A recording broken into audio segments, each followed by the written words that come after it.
I'd like to call this meeting to order. First order of business is pledge allegiance.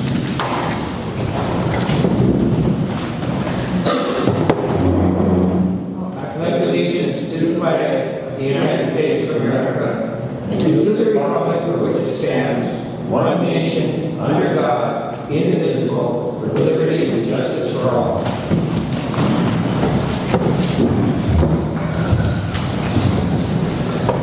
Everybody got a copy of the agenda? I need a motion to approve it. I'll make a motion to approve tonight's agenda. I'll second. We have a motion and a second. All in favor? Aye. Opposed? So carried. Everybody have a chance to read the minutes of August 23rd? It's a regular council meeting. Any corrections? I'll second. We have a motion and a second. All in favor?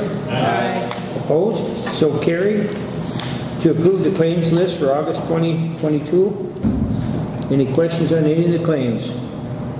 Motion to approve. I'll second. Have a motion and a second. All in favor? Aye. Opposed? So carried.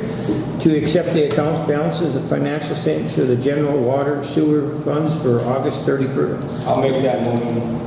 I'll second. Have a motion and a second. All in favor? Aye. Opposed? So carried.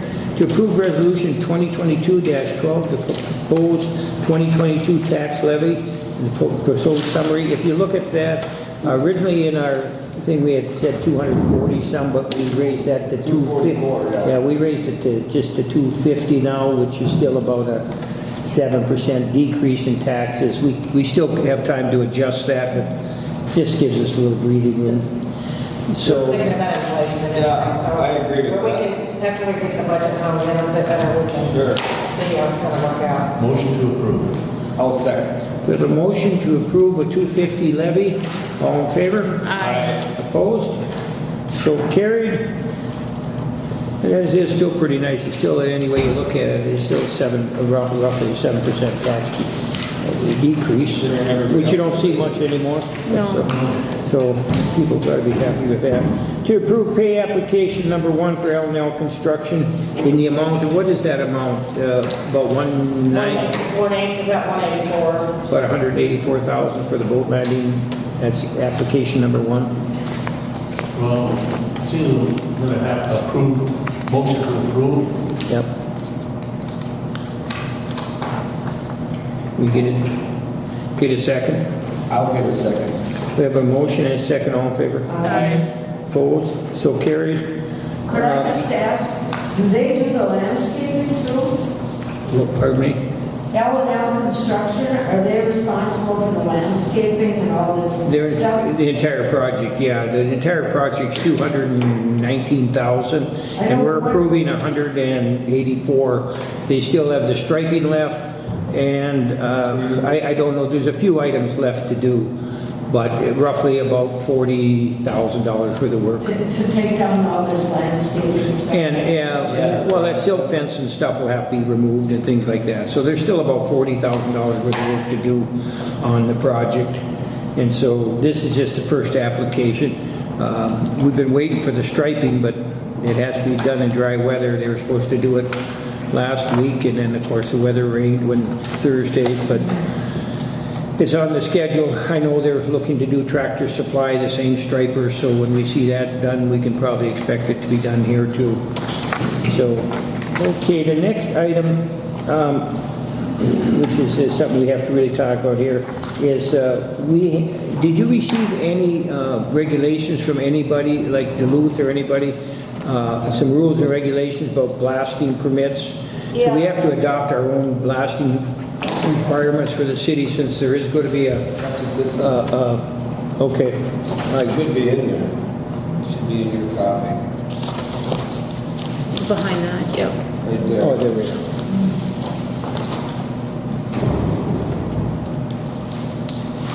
Well, Cheryl, how is this gonna work? They can't start blasting until we do this, right? Right, the council needs to pass this tonight, and then we'll have to figure out, Dennis, Mayor Wagner knows who the subcontractor is. Well, I know too, they had a utility locate, so we'll have to get this to them somehow. should be asking for it. Okay, I do have some information on this blasting already. I'll share with the council and the audience. The blasting that is part of the contract issued to KGM Contracting, and the blaster is SX Blasting, which is a professional blaster out of Wisconsin. They did most of the blasting, I think all of the blasting on this last project for multiple contractors on sewer districts. So they're very familiar with a very professional firm. They blast right next to a lot of houses and everything. So it is a good firm. That's plus. So we know they blast right next to people's homes on this sewer project. John, you probably know it wasn't very few. We were involved in that. We had very few issues with blasting, next to people's homes and that. So I think they do have very good qualified. I'm glad to hear it was their name. And originally they had done a pre-blast survey, but the radius they gave was only 250 feet from their blast zone and 500 feet for a notification zone. And I asked him why that seemed pretty small for blasting. 250 feet is, less than a city block. And the reason they said that is said because the charges they are limited to, which is good for us too. The charges, the amount of dynamite they can put in the hole is very small because of the railroad issue. They don't want to blow up a track because that train is running steady. And so they are going to be using, according to the blaster, and I believe them, small charges because they're limited by railroad. But an eighth of a mile, again, is what our requirements can be, and they will have to send out, if we adopt these regulations, they will have to send out notification to within an eighth of a mile, which is, there's 13 blocks in a mile, so, about a 2-block radius. So I'm guessing you guys would be notified, and basically everybody about as far as cantilever in a circle about that big, an eighth of a mile from the blast site, whatever distance that is, eighth of a mile. So those of us within a mile, you said? Eighth of a mile within the blast area, everybody has to be notified within an eighth of a mile. That's what our new rules and regulations, if we so adopt them, will say, and they will have to follow them. Huh? 1/8 of a mile? Eighth of a mile, yeah. That's not very much, is it? Somebody do the math on that? Again, that would all be determined by the amount of charges they use. Obviously, if they're blasting like in an iron ore pit, a mile probably would be the rules. But being that they're limited on the size of their charges and everything, I think it would be sufficient. And quite honestly, this is for our protection too, that we're notified, especially of the notification when the blast is going to go off. But again, this is a baseline so that they don't wreck anything. If they do, it's for their protection more than ours, really. And so these are for the city of Duluth. So isn't that where we got them from, Cheryl? So Duluth allows an eighth of a mile. So if it's good enough for Duluth, it's good. I mean, I don't understand. If they said a light charge, but they don't say how many pounds. That's right. It does. They're limited. I think they're limited by the railroad. They didn't share that information, but he told me it's real light charges because of the tracks. They can't raise a track, or they can't blow up a track. Are we going to believe everything you say? Well, I do believe these guys. Yes, these I do believe them. But if the railroad has more chance of damage than our homes because they're right next to the track, and that railroad is critical to them. That's why they're limited to that size. So You gotta have $2 million. and again, this is what the city of Duluth. So I think if they blasted, I know they blasted an ambulance pit right under St. Mary's Hospital. So these things can be done, but they just have to follow the rules. Do you know what's going on the Canadian side? There's a big backhoe scratching away over there. What was that, John? I'm sorry. He wants, On the Canadian side, Yeah. there's a big backhoe over there working right beside that. I don't know what's going on the Canadian side. Nobody shared anything with us. These are just things we've been finding out on our own, and we're going to try to, obviously with this last little incident, we have to have some kind of correspondence with these people so that they stay in touch with us. They just, I don't think they intentionally do. Well, I give up. I really believe some of this stuff is intentional, but I don't think they intentionally broke our boat ramp. But it's broke. Yeah, it is. And there we are. And the job ain't even completed. So, obviously now we have to take, it gives us consequences that we have to address, either through Cheryl or through whoever, and it'll be an insurance claim, and there'll be, reports filed and all that other stuff. And for what? What do we got out of it? We had a new boat landing, now we're going to end up, the best we can do is break even with a new boat ramp, right? And so, and again, that's just the start of this. So let's try to stick to the issues here. We have a blasting permit, and I think it's prudent that you all got it. If you read it, any questions about it? Any? You got a copy of it, John? You want to see it? You have a copy. I mean, you would be, I'm sure, one of the affected people, but again, it's on the second page. I mean, actually, an eighth of a mile is really only 1.5 city blocks. number 6 is, to me, maybe one of the most important things on it. If you look at Article 6, it's the transportation hall plan must be approved by the city and by the county if the roads are used. Certainly, because that's where we probably tend to, with the blasting, whatever happens, but if they're going to haul 1,000 truckloads across our streets, we have to know the haul, and we wanted to have some kind of rules and regulations on that. Right, and the reason why we went through to look for city procedures as opposed to a quarry is something totally different. Just like when they put in the sewer up on Jackfish Bay, everything, like you said, they blast right next to people's houses, so it can be done. And they're going to blast right next to the railroad, so. And again, we get 48 hours in advance notice of the blasting, and well, these are good rules. I mean, if the rules can live by them, I think we can live by them. I mean, we got to have something. How fast can we get these to them then tomorrow? If we adopt it tonight, I don't know why we can't carry it right over to them. Because I think time is critical. Right. Yeah, I think we take it right over to them, and also we'll mail them to them and email them to them, and SX blasting, we can send one to KGM. Obviously, Stacy Lyons, that fellow over there, everybody, so they know, they're aware of it. Who's the fire marshal?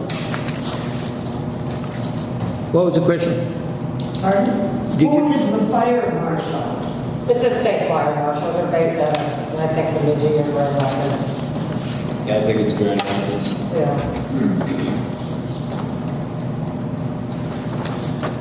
Well, anyway, there they are. Any questions? Make a motion to accept these? Wilbur just made a motion. I'll second. Yeah, a motion and a second. All in favor? Aye. Opposed? So carried. And with that, I say, Cheryl, you get these out to anybody and everybody that's necessary. Also keep one handy in case somebody comes in and general public comes in and wants to know what our rules are. There they are. Okay, and that also brings us to the next issue. With that notification, address Article 6 that all city streets in Ranier are 5 ton, except unless posted different, or county roads are as county ordinance or county weight restrictions, but all city streets are 5 ton weight restrictions, so that they know. They have those big semi, or bigger things that are hauling all that rock away, and how much do they weigh? Oh, they would weigh legally 96,000. 96,000 pounds loaded. That's a legal weight. Okay, Which would even be, though they're filled with all that rock? yeah, they couldn't haul those on our city streets legal. They haven't hauled them on our streets. I'm not aware of it. I'm You mean not, right over here?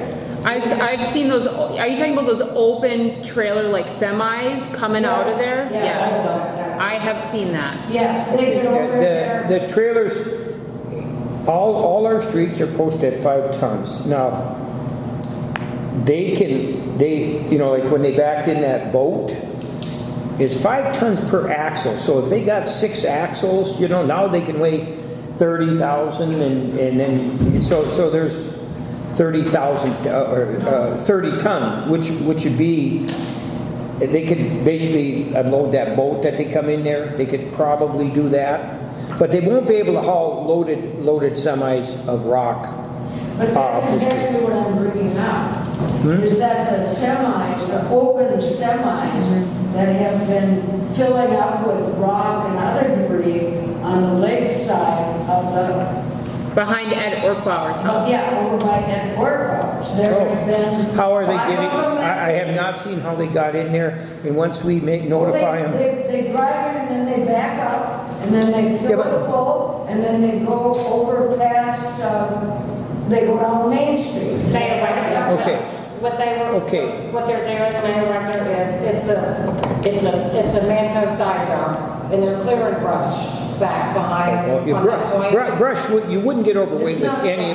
Well, they haven't blasted back there. No, They're they clearing all that got a big. Well, okay, so getting to it, if we see, we are putting them on notice that our roads are 5 tons per axle weight. If we see a loaded truck, we will have the right then to ticket that loaded truck. We will notify KGM Contracting, who is responsible for the removal of the rock that they blast. They will not drive on our 5-ton street. They will negotiate with the railroad for access route, whether it's right down the railroad tracks, or we will also contact, and that'll be a council decision, if we designate a haul road, and that's in the blasting ordinance, a haul road for them to haul on. And then part of that negotiation would be that after they were done, they restore that road or build us a new one or things like that. So that's covered in this ordinance, and if we make them notify them that they're all 5 tons and they have to supply us the haul route, which it says in Ordinance 6, that's in our blasting permits, but also we're going to notify them that all our streets are 5 tons, so any hauling that's going to be done for this project has to be, have to have the haul route. Who's the contractor then for and the general contractor is CN, right? Well, Lake Ed. CN is the owner, John. Yeah. They're not the contractor. They're subbing everything out, Yeah, the Lake Ed, yeah. but they're the owner, and they're just putting it off on this. They let the contract. They got a construction management company that's letting contracts for blasting, for soil borings, for everything they're going to do. They're What going to I'm getting at is that when we send this contract, somebody signs it, and then are we good to go? Or are they good to go? They would, that's why I'm trying to tell Cheryl, we're going to try to get a list of all their subcontractors. We definitely have to let CN know, Stacy Lyons, but then we'll also contact anybody and everybody so that they can, a perfect example is Lakehead, that cut our trees.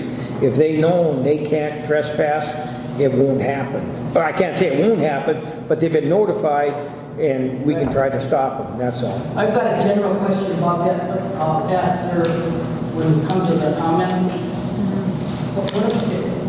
Okay, I think we've approved this, so moving on then, we got the blasting permit to accept the liquor store statement. I'll make that motion. I'll second. We have a motion and a second, all in favor? Aye. Opposed, so carried. To approve the proposal for conditional assessment for the Ranier Community Building and filing a grant application with the Historical Society. I'll make that motion. I'll second I have a that. motion and a second, all in favor? Aye. Opposed, so carried. To accept the donation of the Border Home Educators. What's that about? They just wrote a nice little note that everybody can see. It's. Yeah, I seen it here, it's just, They must have come down a few times and had sliding parties, whatever, for Yeah. homeschool. Yeah. It's just I a think thank that's pretty you. nice. Yeah, it's something. Motion to approve. What would we designate that money for? It's just $50. It just goes to the general fund. Okay. Yeah. and a thank you. So we have a, I'll second the motion. all in favor? Aye. Opposed, so carried, and a thank you. In other business, we did have our meeting today with the FEMA, and correct me if I'm wrong, but we had 5 projects that have been approved, or they know about 5 projects that we're going to be seeking reimbursement for, and we have to get estimates. How we told them we'd like to proceed with this is that we try to get estimates on everything that needs repairing, so that there's documentation with quotes and stuff that we can supply them. But also they supplied us with I know Nick had done quite a bit of work with our skid steer, moving sandbags and loading that. They fully accepted that. There's an hourly rate that's, for everything on that. Actually, I gave the table to Nick. He took it home. He's going to look through that, because not only you get paid for the skid steer, you get paid for the bucket, you get paid for the shovels, you get paid for the wheelbarrow, a pump, and then you get paid for the hoses. So they're going to reimburse us. And then also we are trying to seek reimbursement for our excess charges for pumping the extra sanitary sewer, which was roughly 10 grand a month for 4 months. They're looking to see how they can. The sewer. Remember we got overrun with the sewer? Yeah, we're looking to see how they can word that so that we may get reimbursed for that. I also asked to see if we could get our lift station, because of the amount of sewer that ran through the flood, to get the sewer vacuumed out. They agreed to vacuum the lift station, didn't they? It's kind of like the first step, Yeah, it's the first step. And again, this is, we submit the projects and the prices, and then they say, okay, the project 1 is good, project 2 is good. Also, and we'll have some discussion on this, I know the swim dock and things like that, if we can look at, we're getting prices on rebuilding some of these docks and that, and if we choose to do something different with the money, say, rather than put a swim dock in, build swim platforms, for example, there's an alternate project that they allow you. If you had $50,000 in damage, you can take that $50,000 and apply it to a similar project, rather than replace that one, build swim docks, and that's just an example. And so we'll discuss first of all, once we get the projects approved, and then we'll just figure out if we want to use the money to do an alternate. For example, Spruce Street, if we go ahead with the pier project, there's probably major damage under there, so we're going to get an estimate on fixing the piers at Spruce Street. But if it's going to be tore out, why would we put the money into fixing it? So you can take that money and apply to an alternate project. So it just makes sense. So anyway, those are the things. We're going to get the project submitted and estimates rounded up. And I think Nick's going to try to get most of the estimates for us. Right. Yeah. And then there's going to be, the guy is going to be on site weekly. What was that, Cheryl? There's going to be a weekly meeting with the. Is that a FEMA guy? With the FEMA guy, yeah. Starting? Starting next week. Really? Yeah. Interesting. Okay. You wonder where our tax dollars go, right? And then the site adjuster, whatever, they use so many different terms. The person that comes to look at the actual site Okay. is not the person that is doing the Yeah, paperwork. he's a site adjuster. Second term, and then he'll be in the next couple of weeks, they're going to get him lined up to come. So basically, it's like basically like an insurance claim. So we're gonna have a claim, they're gonna have an adjuster, they'll have a guy look at it, then they'll have their adjuster look at it, and we'll have our estimates in hand. They do need documentation. I just want to bring up about the Spruce Street dock. That is, we're gonna have to go back and look at the paperwork for that, but that dock, as I understand it, was built using state or federal Well, money. There's multiple owners. And so having that puts the onus on us for the continued maintenance of that. Like there's, like if we decide to remove that dock, like there's an amount of money to pay back Yeah, before that. So I don't know, it might get complicated with that. yeah. Because it's like 10 or 20 or 30 grand that's there, that if you break that lease, then you have supposed to pay that back. Right. I know what you're saying there, because of the ownership of that. Right now, where we are in the process is getting estimates on how much the damage is. Once we certify the damage and they accept it as, okay, it's a $10,000, $20,000, $100,000, I think our estimate's $125,000 to repair it. If that's accepted, and then at that point, we would have to contact, and we choose to do an alternate project with it, we have to go through the other owner, which would be the DNR. So right now, we're in the assessment stage of damages. Can I ask, what are the 5 projects? I heard you talking about the beach and the... Well, there's, and the sewer. we have 4 docks. We So we're got, talking about the river dock? we got 4 docks, also the dock in Jameson. Yeah.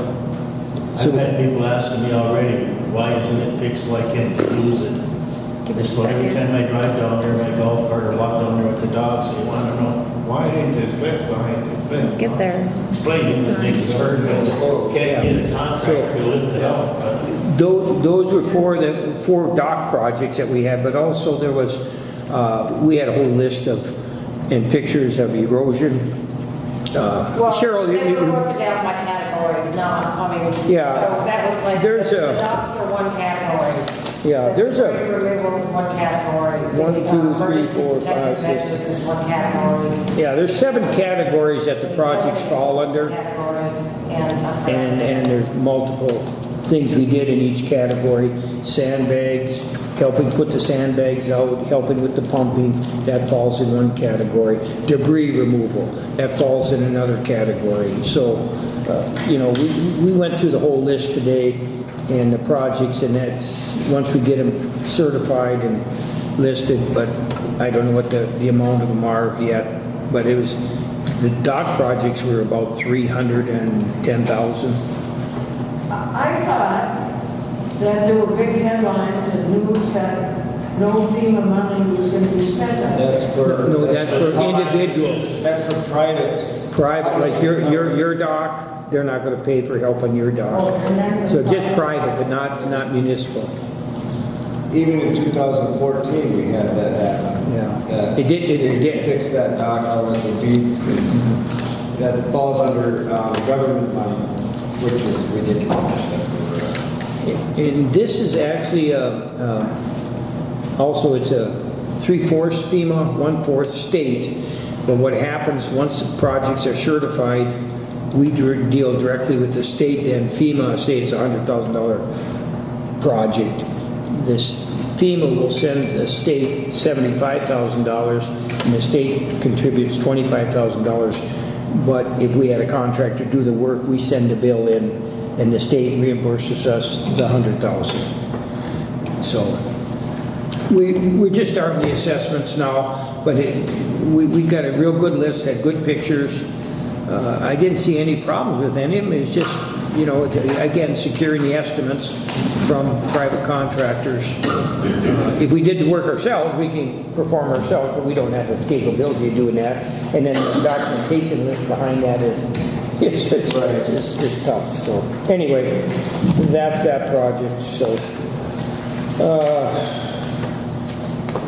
that's it. The only other thing I suggest is that we definitely got to get hold of the railroad and see if we got to get them so that they understand. Stacy for sure. that they understand that this ingress and egress is not going to be permitted, and that they notify their contractors. We'll try to notify them too, but it's their obligation to notify them. And maybe we can stop some of this. Hey, we beat a dead horse, but, you know, there's all the other damage that the contractor will do to city streets, whatever.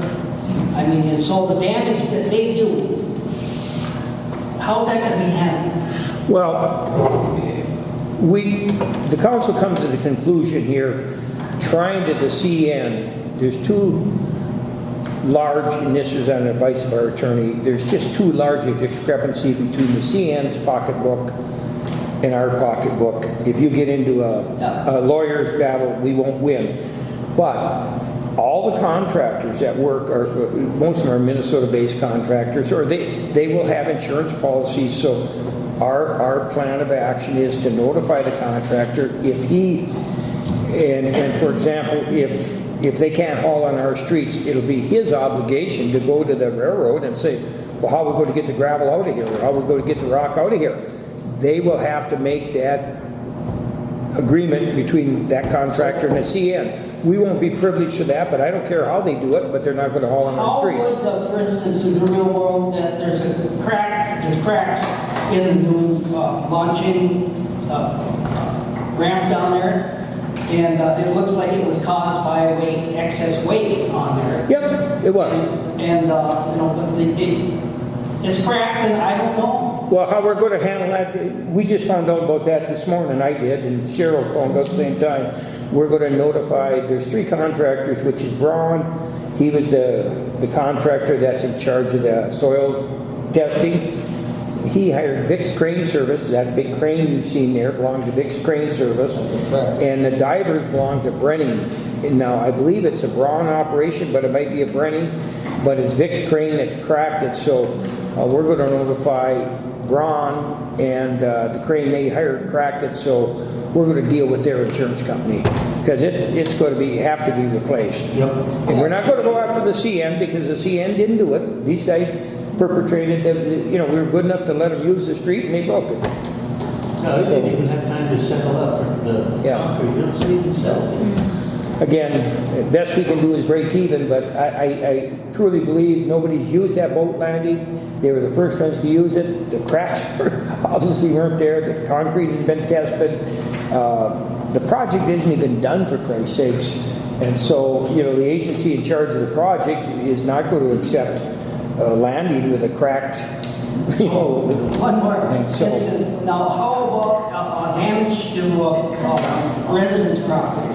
I see the big side numbers. Well, if it's the private residence, John, the private residents, I'm sure would have the same rights as anything else. If they damage my house, I'm going after the perpetrator of the damage. If it's, if it's a contractor that drives in and wrecks my yard, I'm going to go after him because he hurt, personal property. And so if they wreck you, same if you have a blasting claim. The city won't be filing the claim for you on your basement or your foundation. You will file it with the insurance company for the blaster. I mean, that's how that's handled. The city won't, if they crack the foundation on this, we won't do it, but that's it.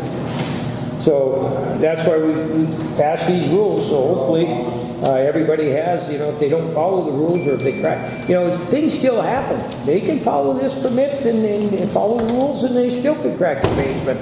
But that's why they carry insurance policies. So, I don't know what else to do. Anything else? Anybody else in the audience?